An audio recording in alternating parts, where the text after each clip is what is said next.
Car பந்தயத்தை ஊக்குவியுங்கள் ரசிகர்களுக்கு அஜித்குமார் அவர்கள் வேண்டுகோள். நடிகர் என்பதை தாண்டி கார் பந்தய வீரராகவும் திகழும் அஜித்குமார் அவர்கள் சர்வதேச கார் பந்தய போட்டிகளில் கலந்து கொண்டு பரிசுகளை அள்ளி வருகிறார். தற்போது ஜெர்மனியில் நடைபெற்று வரும் கார் பந்தயத்தில் பங்கேற்றுள்ளார். அவரை ரசிகர்கள் பந்தய தளத்திற்கு சென்று சந்தித்து பேசினார்கள். அப்போது ரசிகர்களுக்கு பல்வேறு அறிவுரைகளை அவர் வழங்கினார்.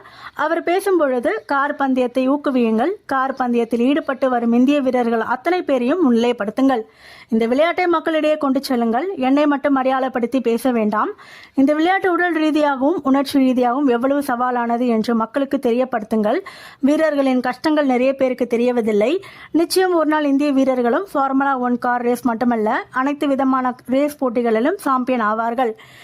இந்தியாவில் இருந்து ஒரு ஃபார்முலா 1 சாம்பியன் வெகு விரைவில் வருவார், அந்த நம்பிக்கை எனக்கு உண்டு என்றார்.